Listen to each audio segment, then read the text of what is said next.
हरी घर आया और अपनी माँ के पास गया। माँ कहाँ हो, चलो आज घूमने चलते हैं। और बोला माँ चलो जल्दी से तैयार हो जाओ, हम सब घूमने जा रहे हैं। पर कहाँ बेटा, अरे चलो तो।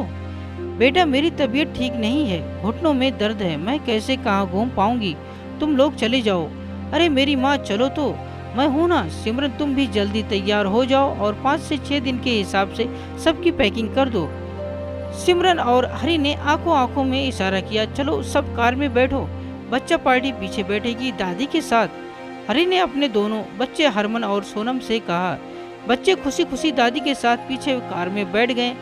गाड़ी धुआं छोड़ते हुए आगे बढ़ती जा रही थी और यकाएक एक जगह आकर रुक गई।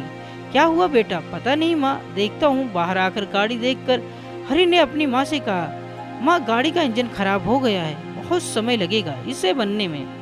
आप ऐसा करो, ये सामने आश्रम है, वहाँ बैठ जाओ। वृद्ध आश्रम देखकर सुलेखा जी थोड़ा चौंकी। सिमरन तुम भी बच्चों और माँ को लेके अंदर जाओ, मैं तब तक गाड़ी के मैकेनिक को कॉल करता हूँ। सुलेखा जी अब थोड़ी सामान्य हुई कि और सब लोग आश्रम में आ गए। सुलेखा जी सबसे मिलती और बातें करती रहीं। बातें करते करते उन्हें आधा घंटा हो गया तो उन्होंने देखा कि बहू और बच्चे तो नहीं है, कहाँ गए तीनों। उन्हें देखो तो ऐसा सोचकर वो बाहर आने लगी तो देखा कि बाहर से चौकीदार उनका सामान लेकर आ रहा है। अरे अरे भाई, ये मेरा सामान लेकर क्यों आ रहे हो?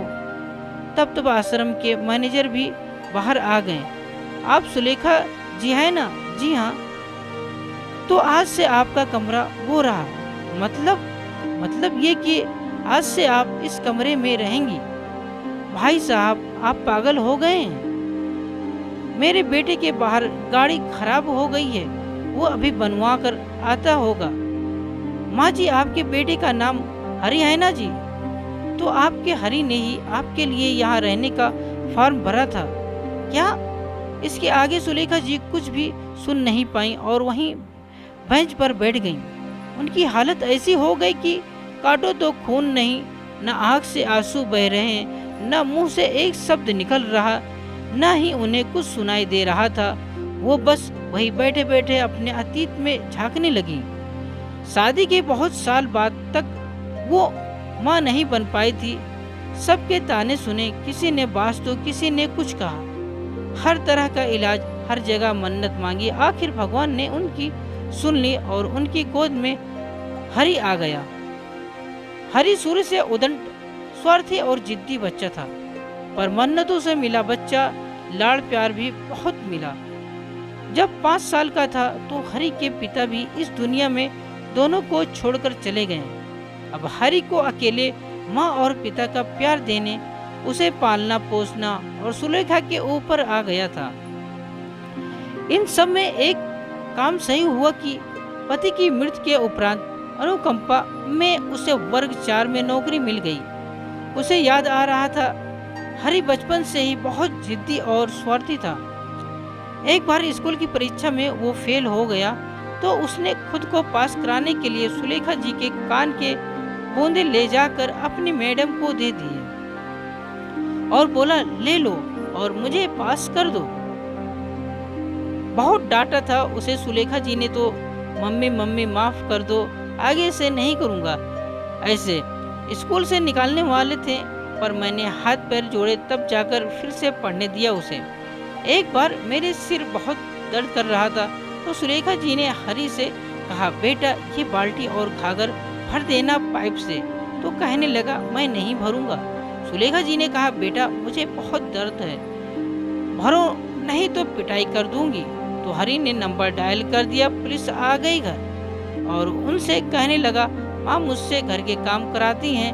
कितनी शर्मिंदा हुई थी मैं जब पुलिस वाले सुलेखा जी को खूब खरी खोटी सुना रही थी।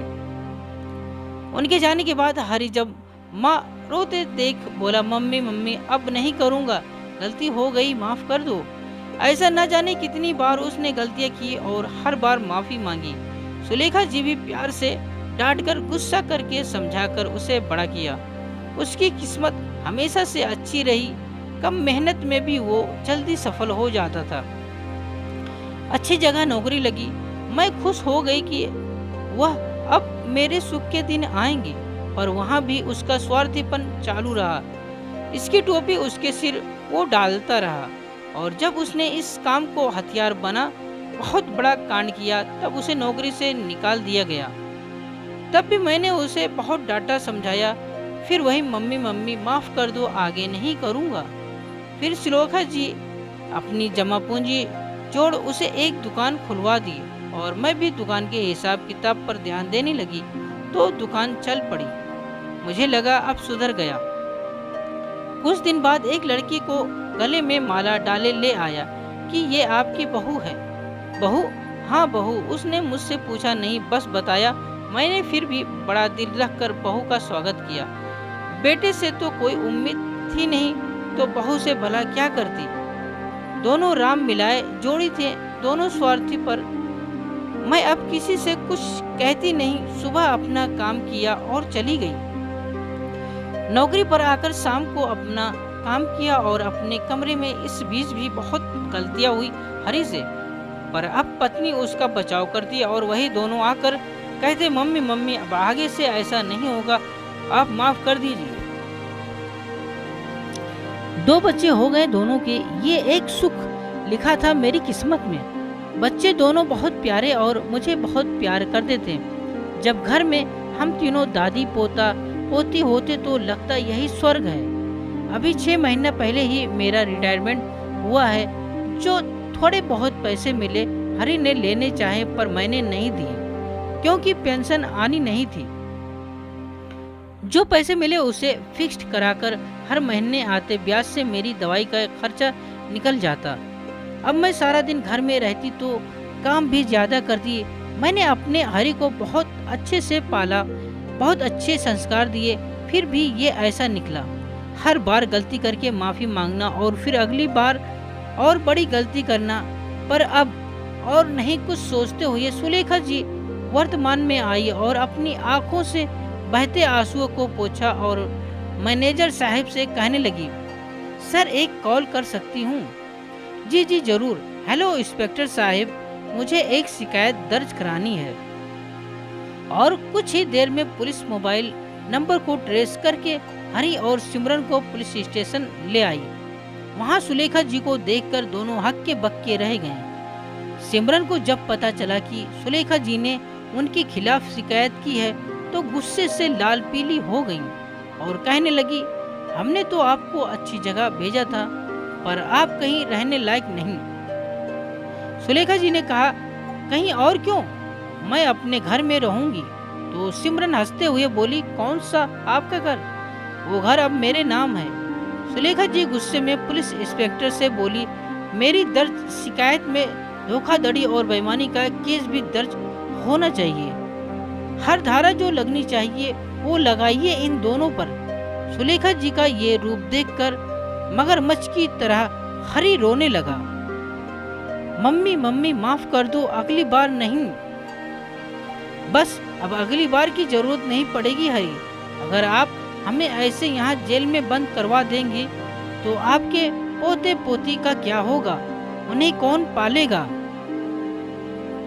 बेटा, कुछ बच्चों की गलतियों की सजा उनके माँ बाप को भुगतनी पड़ती है। जैसे मैंने भोगी, वैसे ही कुछ माता पिता की गलतियों की सजा उनके बच्चों को भोगनी होती है। वो तुम्हारे बच्चे भोगेंगे।